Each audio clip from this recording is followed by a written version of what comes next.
qhubeka. Hayi khona lapho angeke ngize ngikuphendule. Right. The way ngeke usungiphendule it is because of lento lento siphiwa ngabantu. Siphiwa ngabantu. Uma unifunda uyazi ukuthi baba ayikho into ukuthi eBhayibhelini belingekho iBhayibheli. Sesibuyaqala bheka lento engikubuze wena why thina emhlabeni sidinga ukukholwa because laba baseBhayibhelini benganalo iBhayibheli.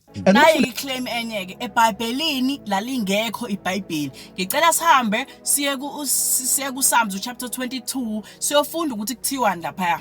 Mase siyabuya sothi eBhayibhelini lalingekho iBhayibheli. UJesu Kristu wayelifunda, he read the scrolls ukuthi eBhayibhelini lalingekho iBhayibheli. Yazi the first thing ukuthi they use logic ephukile kodwa ezwakala ihlakaniphile ukuze badukise umuntu.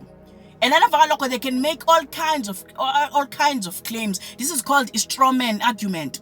Where when uzovela create into engekho mase uyifanisa nento nama basis mase wena usebenzisa into engekho mase usebenzisa leyo nto le ngekho wakhe ukuduka kwakho ukuprove point lakho futhi wena usutshela this is ibizwa nge straw man argument la khona lo muntu lo esefike wakutshela wena ukuthi lalelakhe ayikho lento ekuthiwa yizwi manje usethini manje futhi usethi alikho iBhayibheli eBhayibhelini uJesu Kristu spent his entire life.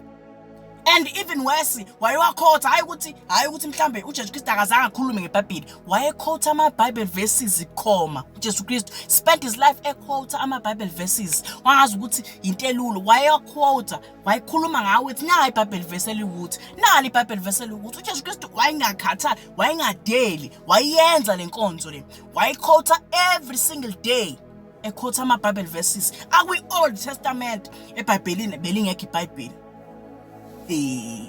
eBhayibhelini belingekho iBhayibheli. Ucathi uJesu Kristu wayefundisa abafundi izwi lenkosi from nothing. Yabe ngithi mina izwi lenkosi it is because kwakukhona ama-scrolls ayesekhona vele. uMose mdala kunabo bonke abantu abakwi-New Testament. Mase ngikhipha uJesu ngaphandle.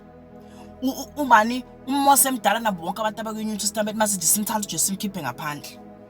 Mdala nabo bonke abantu abalapha. So mina wena ungitshela ukuthi wena since usuclaim into engekho usuzovela ungitshela ukuthi la ngekho iBhayibheli eBhayibhelini kanti eBhayibhelini in the New Testament bayaquote iBhayibheli in the Old Testament. And if you understand what prophecy means, ila khona usukhuluma khona izinto of the future.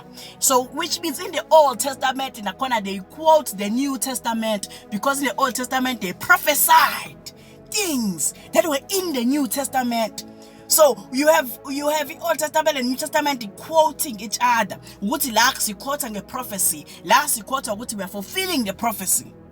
Angazi ukuthi khona umuntu ozongizwa yini.